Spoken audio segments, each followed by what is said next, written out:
A equipe de música deseja que a música apresentada toque o seu coração para que se aproximem de Jesus. Muitos já conheceram esta talentosa irmã Kelly Mauer, com seu toque inspirador e adorável no piano. Kelly é uma dessas pessoas que toca piano com um sorriso. Apreciamos a companhia da Kelly e de nossos cantores e a música que nos oferecem. Vamos ouvir com Winter Phipps com um grande êxito. É um belo hino.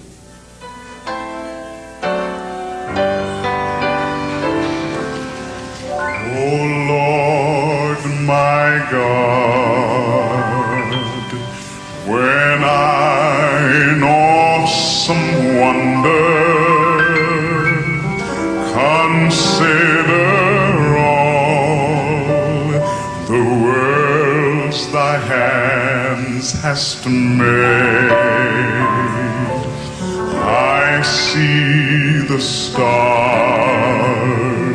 I hear the rolling thunder, thy power throughout the universe displayed. Then sings my soul, my Savior God, to thee. How great thou art, how great thou art. Then sings my soul,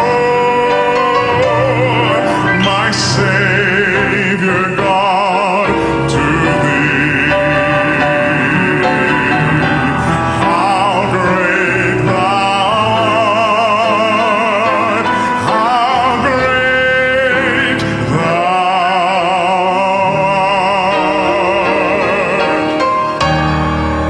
When Christ shall come with shout of acclamation to take us home, what joy shall fill our souls. Then we shall bow in humble adoration and there proclaim, my God, how great thou art. Then sings my soul,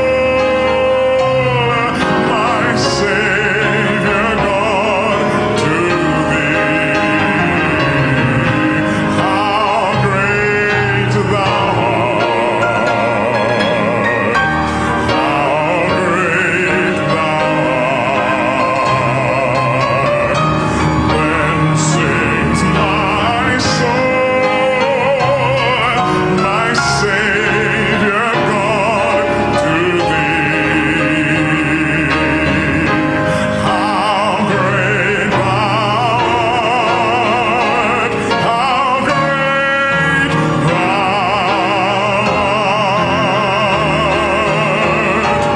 how great thou art, how great thou art,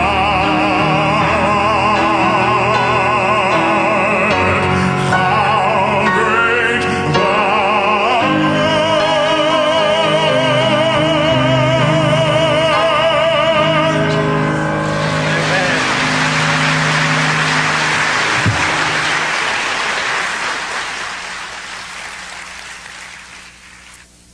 Que Deus maravilhoso nós servimos. Esta noite, antes de nos fixarmos no telão para estudarmos uma das mais magníficas profecias já descritas na Bíblia, convido todos vocês a inclinarem a fronte para pedir a este grande e poderoso Deus que venha habitar em nossos corações, que nos conceda a paz, a confiança que apenas Ele pode nos dar. Vamos orar juntos.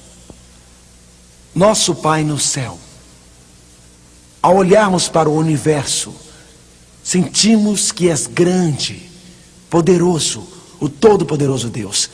Sentimos que és o Deus que guia as estrelas, também guia a história. E esta noite, ao estudarmos a ascensão e queda das nações, ao examinarmos as previsões da Bíblia sobre o futuro de nosso mundo, abra nossos corações, abra nossas mentes e nos dê confiança de que este mundo está em tuas mãos. Em nome de Cristo, amém. Meu tema esta noite tem o título Contagem Regressiva para a Eternidade. O clamor da história que não para de ecoar em nossos ouvidos. A marcha das nações e o destino das nações revelam que realmente as palavras de Deus se cumpriram todo o tempo. Esta noite, contagem regressiva para a eternidade. Há algum tempo eu estava sozinho em casa e então eu decidi ir até o supermercado. Após fazer as minhas compras, eu me dirigi até ao caixa para poder pagar. E quando cheguei lá, notei algo diferente. Era algo diferente que atraiu a minha atenção. Era um jornal desses jornais sensacionalistas, um daqueles tipos bem sensacionalistas. Vocês conhecem? É um daqueles jornais que vocês talvez não leem, e eu também não leio.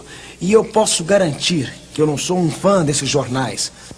E em meu pensamento, eu acho que esse tipo de jornal é para pessoas sensacionalistas que, na verdade, são carentes emocionalmente, mas quando eu passei pelo caixa, meus olhos se fixaram sobre aquele jornalzinho. Eu olhei e olhei e olhei novamente. E então eu comprei o jornal. E a manchete dizia: previsões da Bíblia para 1996.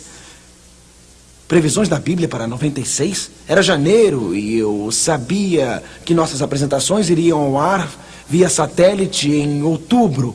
Portanto, eu quis checar o jornalzinho por um instante e diziam que em fevereiro de 96, milhões se converteriam ao cristianismo.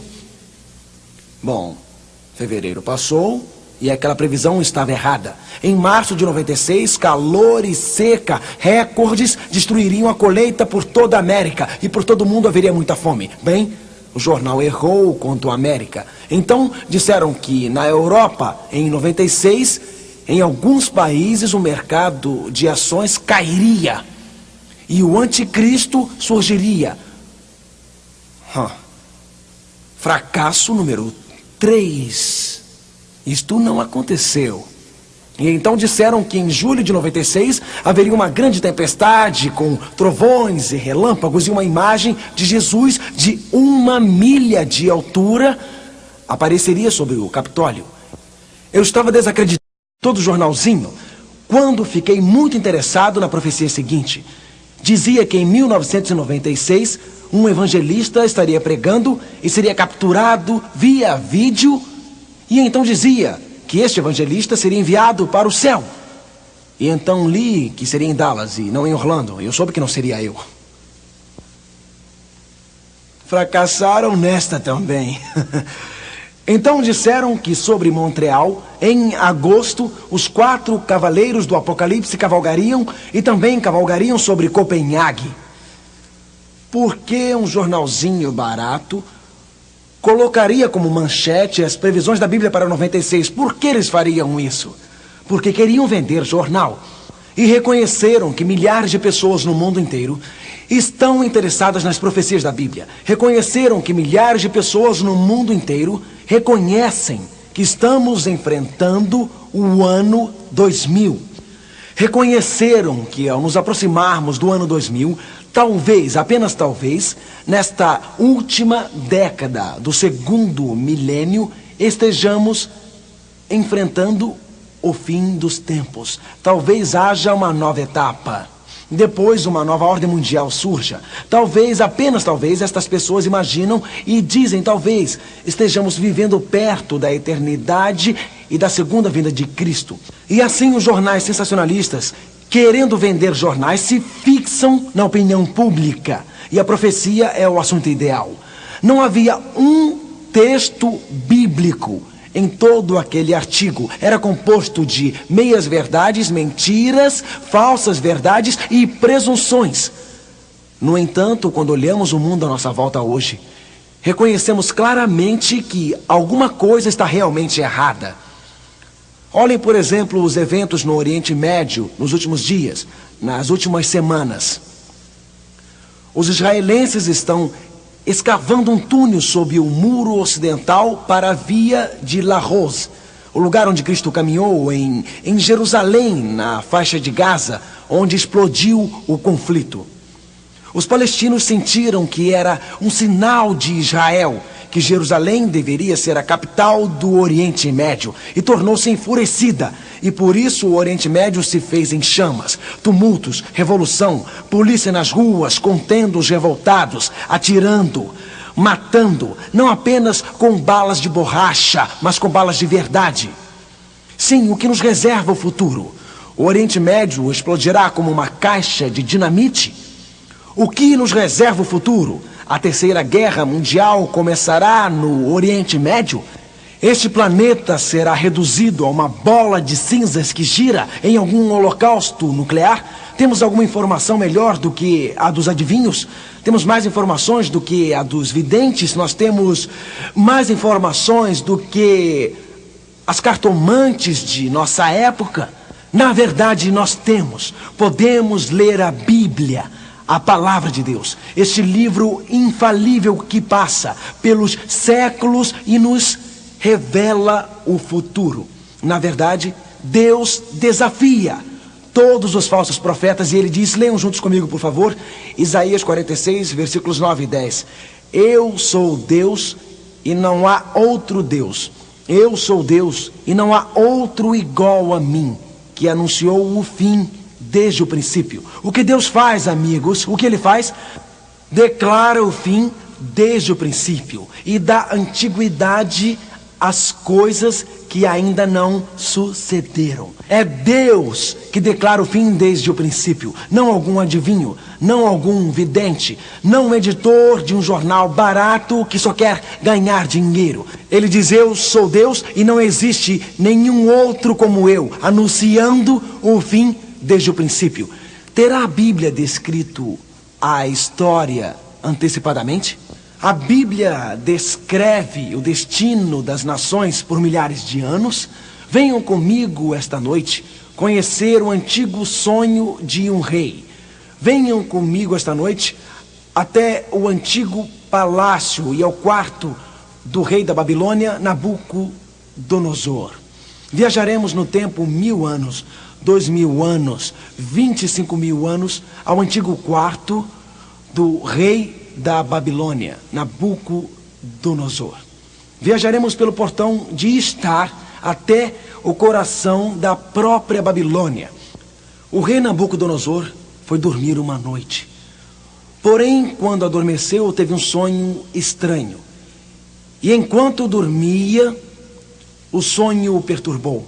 Ele acordou na manhã seguinte e não conseguia se lembrar do que havia sonhado. Já tiveram um sonho e acordaram na manhã seguinte e não conseguiam se lembrar? Talvez os brasileiros tenham comido pizza demais na noite anterior. Talvez os alemães tenham comido salsichas demais naquela noite. Talvez os japoneses tenham comido muito sushi naquela noite. Talvez os italianos tenham comido espaguete demais naquela noite. Talvez os chineses tenham comido demais, não sei, arroz talvez. De qualquer modo, já foram dormir com o estômago muito cheio, pesando e não conseguiram dormir e tiveram pensamentos estranhos? Bom, será que o rei teve um banquete na noite anterior, amigos? Claro que não. Ele foi dormir, mas foi Deus quem lhe deu aquele sonho. E quando ele acordou, não pôde se lembrar de seu sonho. Então ele reuniu os sábios de todo o seu império. Reuniu seus videntes e seus conselheiros, suas cartomantes e seus adivinhos. A Bíblia descreve desta maneira, no 2º capítulo do livro de Daniel: no 2º ano do reinado de Nabucodonosor, teve este sonho, o seu espírito se perturbou e passou-lhe o sono. A escritura continua: então o rei mandou chamar os magos, os encantadores, os feiticeiros e os caldeus, para que declarassem ao rei quais lhe foram os sonhos. Mas os magos eram aqueles que matavam um novilho e retiravam o fígado, e estudavam seus desenhos e diziam: foi isto que você sonhou. Quer dizer, jogavam óleo na água e observavam o desenho e diziam: significa isto. Os feiticeiros eram aqueles que se comunicavam com os mortos para tentar conhecer melhor a vida entre os vivos. Os astrólogos não eram os astrônomos. Os astrônomos estudam o céu, mas os astrólogos tentam estudar os desenhos no céu, as constelações, para preverem o futuro. E assim ele reuniu estes sábios, assim chamados, e eles vieram e se apresentaram diante do rei. Disse-lhes o rei: tive um sonho, e para sabê-lo está perturbado o meu espírito. E ele os forçou, e ele disse: já esqueci o que significa o sonho de ontem à noite. E eles disseram: rei, diga o que o senhor sonhou, e nós lhe diremos o que significa. Escutem, se vocês não podem me dizer o que foi que eu sonhei há 24 horas, como podem prever o futuro daqui a 20 anos, podem prever há 100 anos no futuro, ou 2.500 no futuro? Me digam o que eu sonhei ontem à noite e o que significa. E se não me disserem, sereis despedaçados e suas casas serão feitas monturos, e assim terão problemas realmente. Mas que motivação! Porém, estes supostos sábios da Babilônia estavam desconcertados e não tinham a menor ideia sobre o que o rei havia sonhado. E foram ameaçados com um decreto de que seriam executados e que o rei os executaria. Mas havia um rapaz no reino, um jovem hebreu, no final da adolescência, Daniel, um hebreu cativo que os babilônicos haviam trazido de Jerusalém para a Babilônia. Depois que haviam atacado Jerusalém, os babilônicos atacaram Jerusalém e levaram Daniel de volta à Babilônia. E Daniel, este jovem que servia ao verdadeiro Deus, apresentou-se a Nabucodonosor. Ele era um rapaz inteligente da Babilônia, não um dos videntes ou adivinhos ou magos, mas Daniel era um jovem judeu que conhecia Deus, um dos escolhidos de Deus na época. E Daniel disse: meu rei, dê-me tempo e eu voltarei. Orarei e buscarei a Deus, porque este é um mistério que eu não posso explicar. É um segredo grande demais para que eu o revele. Há algum mistério em sua vida que não pode explicar? Há algum problema grande demais para ser resolvido? Há na sua própria vida alguma perplexidade que esteja enfrentando neste momento em relação ao futuro? Daniel enfrentaria a morte se não pudesse explicar este sonho ao rei da Babilônia. Daniel sabia exatamente o que fazer secretamente. Ele abriu seu coração para o Criador do universo, e Deus revelou a Daniel a resposta à sua perplexidade, revelou a solução para o problema. Deus havia desvendado o problema, e Ele fará isso para você. Ele fará isso para o senhor, fará isso para a senhora, quando estiver enfrentando um problema no seu casamento que parece insolúvel, quando estiver enfrentando um problema com seus filhos que parece insuportável, quando sua vida parecer estar desmoronando. Há um Deus no céu. Daniel voltou ao rei Nabucodonosor, e realmente uma oração faz a diferença. Deus revelou a resposta do problema a Daniel, e Daniel apresentou-se diante do rei. E Daniel disse, Daniel 2, versículo 28, mas há um Deus no céu. Não gostam disso? Não, talvez esteja lá, não, quem sabe esteja lá, não é provável que esteja lá. O que diz o texto, amigos? Mas há um Deus no céu, o qual revela os segredos. O que esse Deus faz no céu? Ele revela segredos, ele desvenda os mistérios de sua vida, ele revela os segredos sobre o futuro, ele dá direção e sabedoria para que cheguem até ele. Ele é o Deus do universo, mas é um Deus pessoal. Ele revela segredos e ele revelou o que deveria ser. Em que época? No fim dos dias. O sonho que Nabucodonosor não conseguia se lembrar seria revelado por Daniel. Leve-nos da época de Daniel, pela duração dos tempos, até o fim dos dias.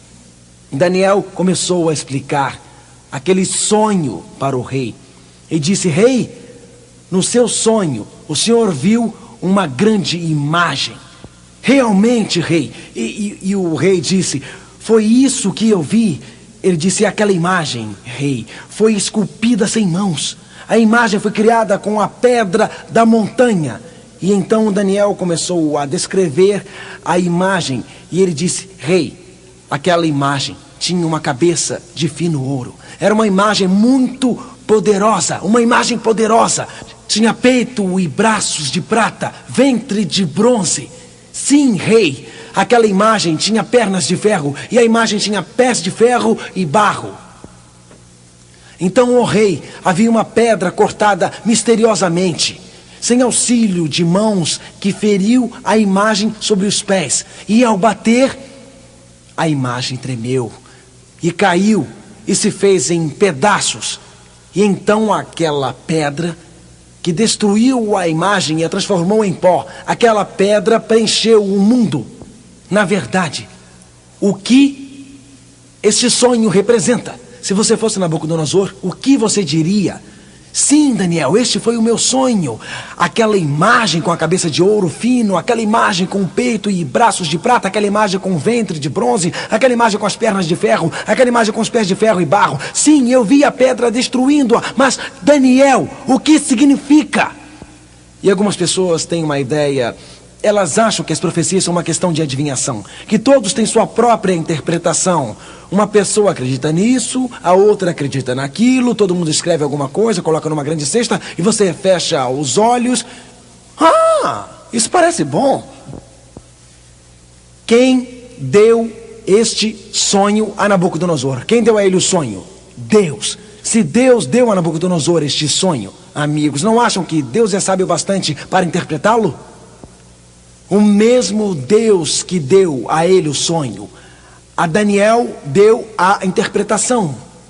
Portanto, vamos ver o que Daniel, sob a inspiração do Espírito de Deus, disse sobre o significado do sonho.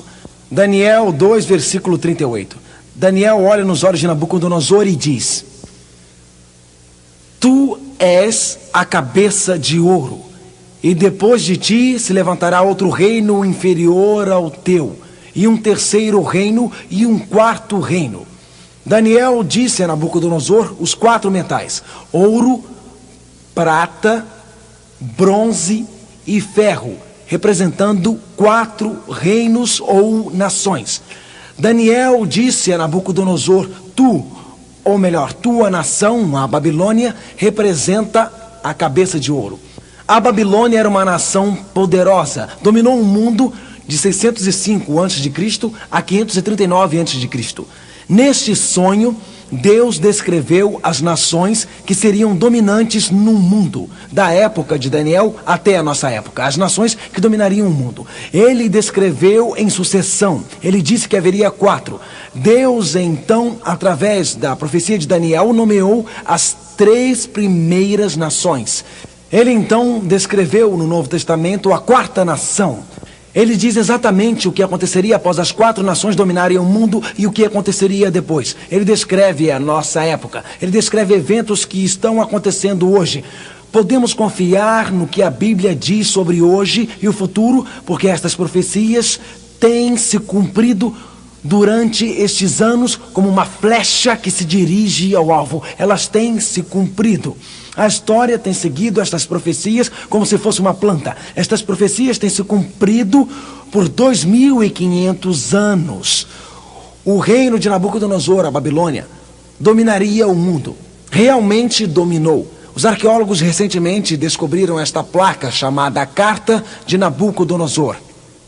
E nesta carta, Nabucodonosor descreve a riqueza da Babilônia e diz que toda a terra caiu prostrada aos pés da Babilônia. A Babilônia era uma nação poderosa, com mais de 100 quilômetros ou mais de 60 milhas de diâmetro. Seus muros tinham cerca de 90 pés de altura, impressionantes, com mais de 100 quilômetros de altura. O muro era tão largo que 3 carruagens podiam correr lado a lado pelos muros da Babilônia.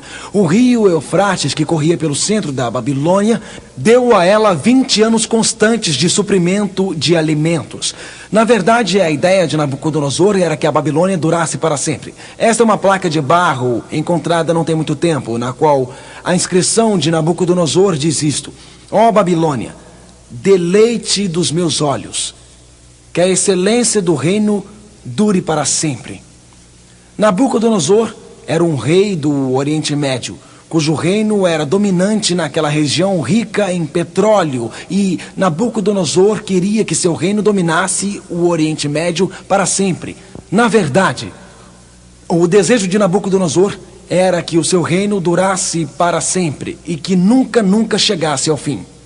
A Babilônia, devem estar interessados em saber, fica a aproximadamente 60 milhas ou 100 quilômetros ao sul da cidade de Bagdá, na época moderna, Iraque. A revista Time recentemente editou um artigo sobre Saddam Hussein e dizia que o herói de Saddam Hussein é Nabucodonosor, da antiga Babilônia. O artigo tinha o título O Mestre do Seu Universo. E citava no artigo, eu vou citá-lo agora: Saddam se deixou fotografar, não tem muito tempo, em uma réplica da carruagem de guerra de Nabucodonosor, o rei da Babilônia, a quem aparentemente Saddam se refere como seu herói. Apesar do surto de insanidade que é contado no livro de Daniel, Nabucodonosor colocou seu nome na história, destruindo Jerusalém em 587 a.C. e levando seus habitantes a 70 anos de cativeiro. Notem o que diz o artigo: é um aviso justo. Em outras palavras, Nabucodonosor atacou Jerusalém. O herói de Saddam é Nabucodonosor. Saddam observa Jerusalém novamente para atacá-la, novamente como Nabucodonosor querendo dominar o Oriente Médio. Mas espere um pouco. O Iraque dominará o Oriente Médio? O Iraque dominará o mundo? Esta profecia está revelada. A Bíblia diz que primeiro haveria a Babilônia com a cabeça de ouro. Depois continuou dizendo que outro reino surgiria após a Babilônia, que dominou o mundo de 605 a 539 a.C. A estátua continua com a cabeça de ouro. É como se olhássemos por uma janela que começa no passado e nos leva até ao futuro. A cortina de profecias realmente foi aberta. Daniel 2, versículo 39. E depois de ti se levantará outro reino, inferior ao teu, e um terceiro reino. Após a Babilônia, a próxima nação que se ergueria e seria uma potência dominante no mundo foi realmente a nação da Pérsia, como descrita no peito e braços de prata. Como a prata tem uma qualidade inferior ao ouro, a Pérsia não seria tão poderosa quanto a Babilônia. Como Babilônia caiu, estão se perguntando. O rei Belsazar, neto do rei Nabucodonosor, na Babilônia, passou uma noite bebendo e comemorando. Na verdade, o vinho correu como se fosse água. A música tocava. Finalmente, as mulheres perfumadas da Babilônia abraçaram-se aos homens da Babilônia. Mas uma mão sem sangue penetrou misteriosamente no muro e interrompeu aquela noite de prazer, interrompendo aquela festa, interrompendo aquela comemoração, e a mão sem sangue ateou fogo vermelho e uma destruição vermelha dentro dos muros da Babilônia. Daniel, o profeta, foi chamado para ler as palavras no muro. Ninguém na Babilônia conseguia lê-las. As palavras do muro diziam assim: Mene, contou Deus o teu reino e o acabou. Tekel, pesado foste na balança e foste achado em falta. Exatamente assim estava escrito. Para todas as figuras e pessoas na terra, existe um aviso final. Existe um último gole de vinho. Existe um último cigarro. Existe uma última dança. Existe um último charuto. Existe uma última noite de diversão. O julgamento falhou naquela noite sobre a Babilônia. Estava sendo pesada e achada em falta. Pérez, dividido foi o teu reino e dado aos medos e aos persas. Na verdade, a Bíblia realmente nomeou os medos e os persas 15 anos antes destes eventos no livro de Daniel. Não há adivinhação de quem substituiria a Babilônia.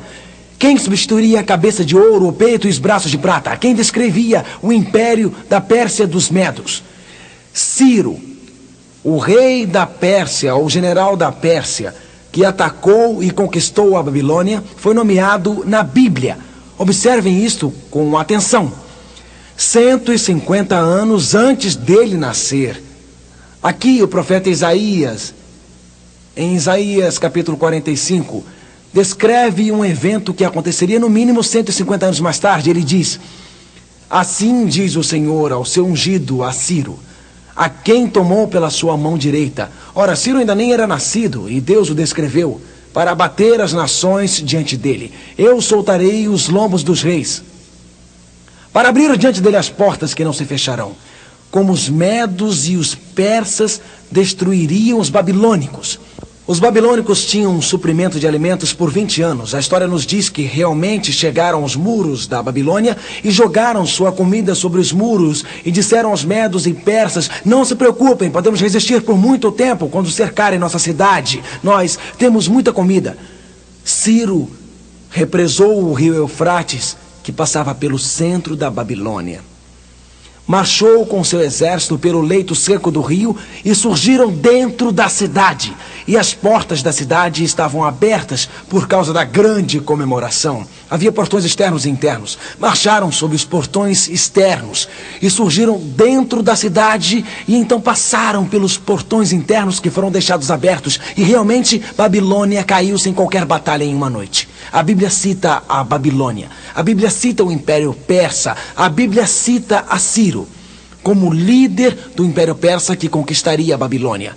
Estão vendo o cilindro de Ciro, encontrado hoje na seção arqueológica do Museu Britânico em Londres? Este cilindro é o relato em pedra que descreve exatamente o ataque de Ciro e a conquista da Babilônia. Podemos ler na Bíblia, porém também está gravado nas pedras. Realmente a Bíblia está correta. Realmente a Bíblia não adivinha. Ela sabia que a Pérsia dominaria o mundo de 539 a 331 a.C. Mas após o Império Persa, outro reino surgiria. Este reino descrito no ventre e nos quadris de bronze. Notem Daniel 2, versículo 39. E um terceiro reino de bronze dominará toda a terra. Que nação conquistou os medos e os persas? Alguém sabe? O Império Grego. Os gregos, sob o comando de Alexandre o Grande. Aos 33 anos, Alexandre chegou ao trono. Coincidentemente, Alexandre e Jesus, ambos morreram aos 33 anos. Um conquistou os reinos do inferno à eternidade. O outro tentou conquistar os reinos desta terra. Os gregos chegaram como guerreiros poderosos que atacariam e dominariam o Império Persa. Na verdade, um historiador escreveu sobre o modo como os gregos seguidamente atacaram e dominaram o Império Persa. Esse historiador disse: eu estou convencido de que não havia uma nação, cidade ou povo onde seu nome, Alexandre, não alcançasse. No livro de história da biblioteca, livro 16, capítulo 12, diz isto: parece a mim, diz este historiador, que havia uma mão divina comandando todo seu nascimento quanto aos seus atos. Mesmo historiadores seculares reconheceram que na ascensão e queda das nações, no drama divino do destino, no destino das nações, que uma mão divina o guiava. Babilônia, Império Persa e Grécia. A Grécia dominaria o mundo? Os gregos caíram ante os poderosos exércitos de Roma. A Grécia dominou o mundo de 331 a.C. a 168 a.C., mas Roma começou a desenvolver a supremacia militar. Seus exércitos invadiram a Grécia e Roma foi descrita como o quarto reino. A Bíblia diz em Daniel 2, versículo 40, e finalmente, o quarto reino, forte como o ferro, porque o ferro quebra e destrói qualquer coisa. Um quarto reino, Babilônia. A Pérsia, Grécia. E então o quarto reino. Os romanos conquistaram os gregos. Na verdade, o Império Romano estendeu-se sobre o mundo conhecido de então. E é sabido pelos historiadores do mundo inteiro que Roma realmente acompanhou a sequência. Roma dominou o mundo de 168 a.C. até a metade do nosso quarto século. Na verdade, ouçam o que o grande historiador romano Gibbons, em seu livro Ascensão e Queda de Roma, diz: as imagens de ouro, prata ou bronze, que podem servir para representar as nações em suas épocas, foram, na verdade, destruídas pela monarquia de ferro de Roma. Incrível, fantástico. O historiador usa imagens do livro de Daniel e fala das imagens em ouro, a Babilônia, prata, a Pérsia, bronze, a Grécia, e diz que foram quebradas pela monarquia de ferro de Roma. Os historiadores reconheceram que nestas profecias de Daniel capítulo 2 acompanhamos a marcha da história. Haveria uma quinta nação que conquistaria Roma? Babilônia, Pérsia, Grécia, Roma. Se eu fosse responder, diria assim: ouro, prata, bronze, ferro, cobre, estanho, zinco, alumínio. Em outras palavras, se fosse um ser humano predizendo, eu poderia predizer de uma nação para outra 6, 7, 8. Mas deixa eu fazer uma pergunta. Para aqueles de vocês que são estudantes de história, o que vocês sabem sobre Roma? Ela foi conquistada por um quinto império? E que nação conquistou Roma? O que aconteceu com Roma? O que aconteceu com ela? Foi primeiro dividida. Roma não foi conquistada por uma quinta nação dominante. Então, para esta profecia ser precisa, significa que deve descrever a divisão do Império Romano, centenas de anos antecipadamente. Vamos ver o que as profecias dizem em Daniel 2, versículo 41. Por favor, leiam comigo. Quanto ao que viste dos pés e dos dedos, em parte de barro de oleiro e em parte de ferro, será isso um reino? Como será este reino, amigos? A pergunta é para todos vocês. Como será o reino? Como será o reino? Vocês aí do estado do norte, eu ouvi o nome dividido. Meio oeste, o que vai ser? Dividido. Aí no sul, o que será dividido? Será um reino.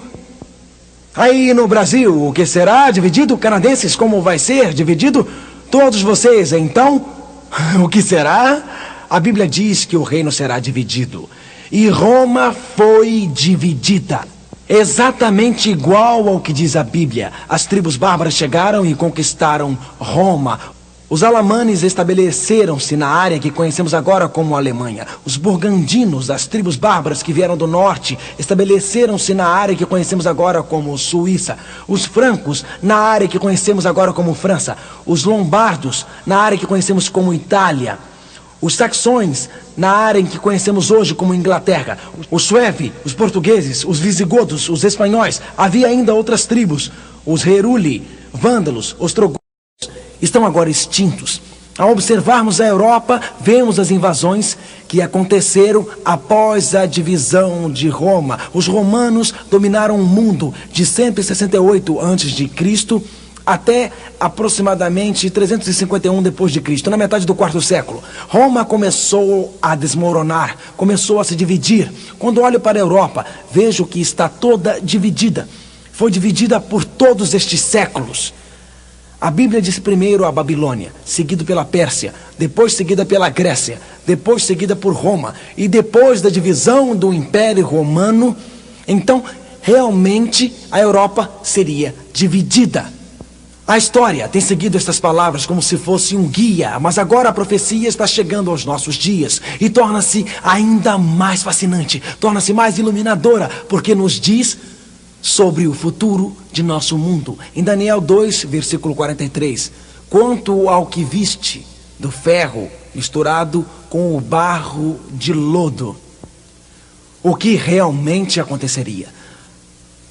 Nas nações da Europa que foram divididas, haveria uma tendência para unir a Europa por uma mistura de sementes. Quer dizer, união consanguínea. Deus disse que a Europa seria dividida, mas então os líderes políticos tentariam, pelo casamento, reunir novamente a Europa. Napoleão, por exemplo, casou-se com Luísa da Áustria na tentativa de unir a Europa e unir a linhagem burgundina. Por muitos anos tive o privilégio de viver e trabalhar na Europa, e um dos meus países favoritos é o país da Dinamarca. É um país lindíssimo. Eu passei cerca de 6 meses em Copenhague e visitei os grandes castelos da Europa, e eu quero levá-los comigo ao castelo Frederiksborg, não longe de Copenhague. Ao entrarmos neste castelo, entramos no aposento real do castelo, na Dinamarca, e lá nas paredes está a árvore genealógica da Europa. Na verdade, nesta árvore genealógica encontram-se o rei e a rainha, rei Frederico e a rainha Diana. Esta árvore genealógica mostra como todas as famílias da Europa, naquela época, foram unidas através do rei Frederico e da rainha Diana em uma tentativa de misturar suas sementes para unir a Europa. Ou, por exemplo, a Alemanha, que já foi a casa de Hanover, e seus membros tentaram se casar com a realeza da Grã-Bretanha para unirem a Europa. A história da Europa é a história de uma tentativa de misturar as sementes. Casamento entre famílias para uni-la. Porém, a Bíblia diz, eles não se ligarão um ao outro. Diz que se misturarão com as sementes do homem. Fizeram isto durante séculos. Mas vejam em Daniel 2, versículo 43.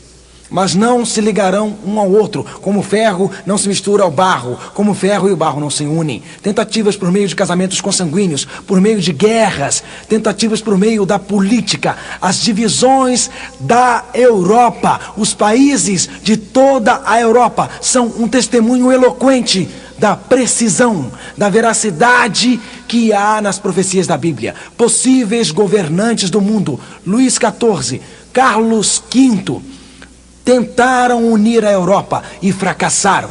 A profecia disse, eles não se ligarão um ao outro. Os reis e políticos, os líderes políticos que tentaram quebrar esta profecia não tiveram sucesso. Estas palavras se mantêm verdadeiras por toda a história. Está escrito, eles não se ligarão um ao outro. Napoleão tentou unir toda a Europa. E ao Napoleão tentar unir toda a Europa, a Bíblia nos ensina que esta tentativa também seria um fracasso. E quando Napoleão foi derrotado em 1815, na Batalha de Waterloo, foi relatado que ele disse, Deus poderoso é demais para mim.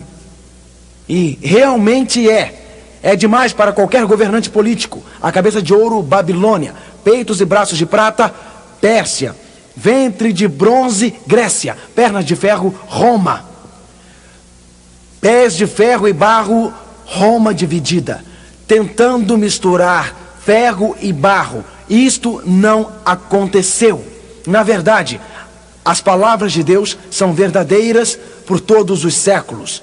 Eles não se ligarão novamente. E de fato um historiador, descrevendo a derrota dos exércitos de Napoleão, disse, qual era o principal adversário deste tremendo poder?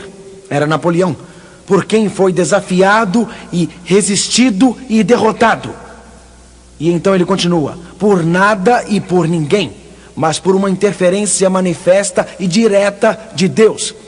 Palestra sobre história moderna, palestra 3. Realmente Deus estava no controle. As nações estão nas mãos de Deus. O destino das nações está nas mãos daquele que criou o universo.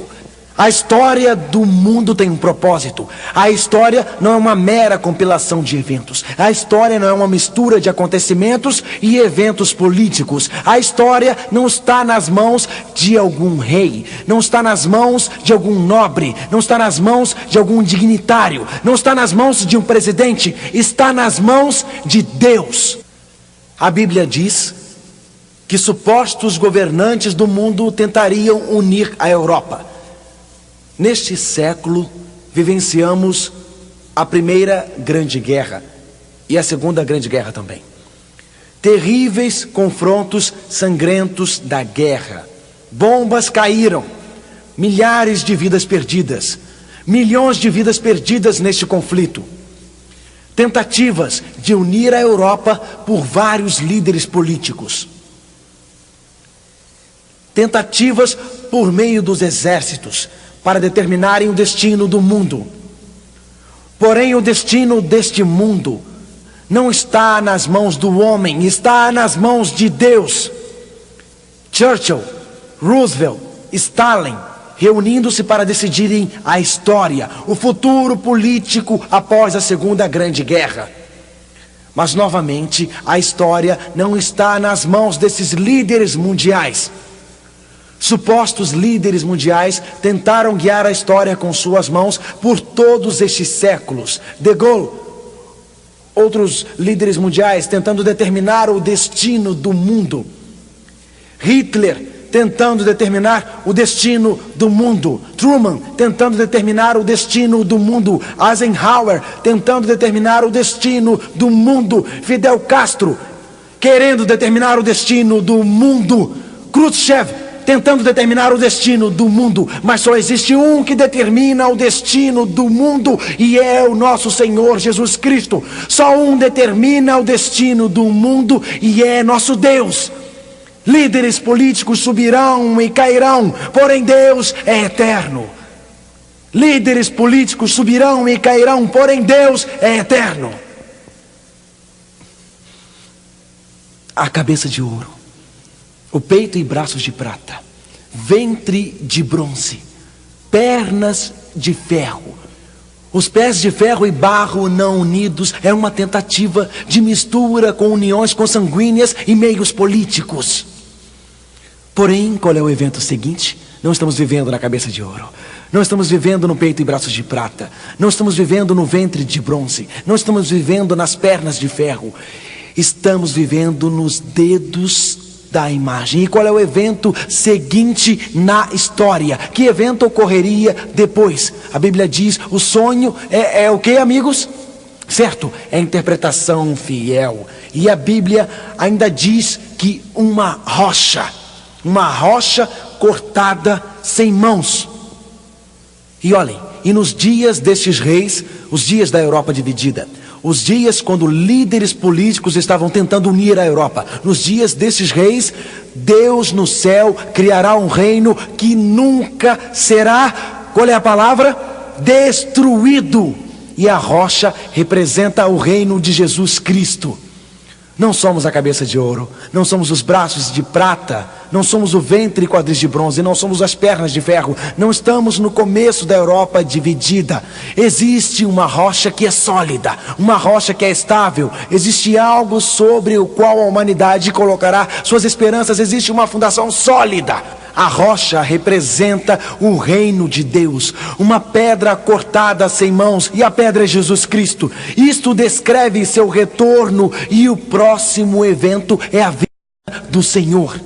A Bíblia diz, Ele, o reino de Deus, esmiuçará e consumirá todos estes reinos, e será estabelecido para sempre. A Babilônia temporariamente subiu e caiu. A Pérsia temporariamente subiu e caiu. A Grécia temporariamente subiu e caiu. Roma temporariamente subiu e caiu. Mas existe um reino que está chegando. Existe um reino que está vindo. E é permanente. E é duradouro. E ele nunca se acabará. Este é o reino eterno de nosso Deus.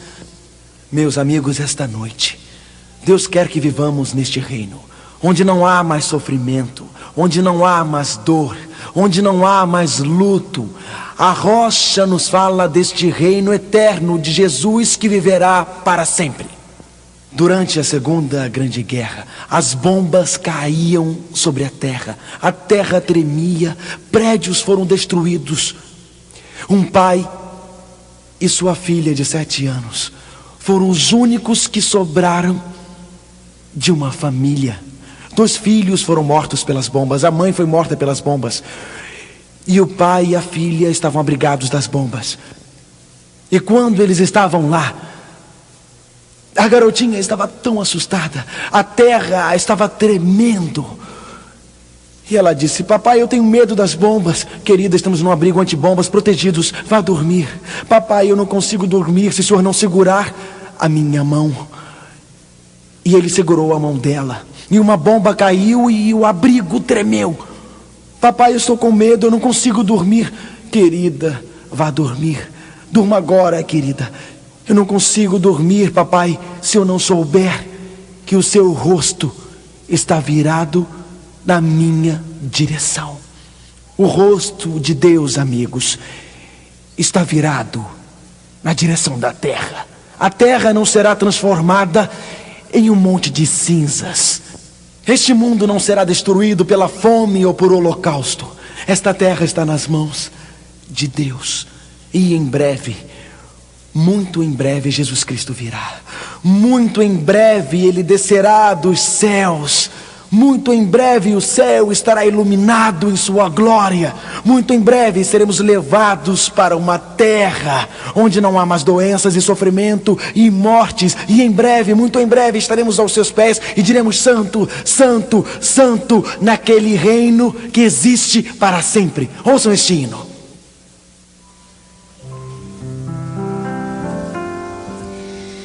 I dreamed of a city called Glory. It was so bright and so fair. As I entered the gates, I cried, holy.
Vamos orar juntos esta noite, para que um dia, quando este mundo acabar, possamos viver no reino que durará para sempre.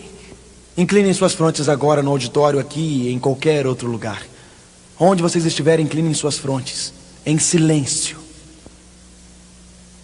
Eu quero orar, falar ao Criador do universo, pedir que intervenha em nossas vidas, pedir que estejamos prontos para viver com Ele para sempre. Esta noite devemos levantar as mãos e dizer: Senhor, queremos viver no Teu reino, onde não há sofrimento, nem doença, nem dor ou morte. Levantem as mãos agora. Pai, ansiamos viver contigo em toda a eternidade, ajoelhados aos Teus pés. Os reinos da terra desaparecerão, e quando Jesus estabelecer Seu reino, queremos estar lá. Este mundo não está nas mãos do homem, está nas mãos de Deus, e agradecemos porque logo o Senhor virá e uma nova ordem mundial surgirá e o reino de Cristo finalmente se estabelecerá. Em nome de Jesus, amém. E em nossa próxima palestra falarei sobre um mundo em turbilhão, 20 sinais do fim do mundo e um que ainda não ocorreu. Mateus capítulo 24, na próxima palestra. Boa noite e Deus os abençoe.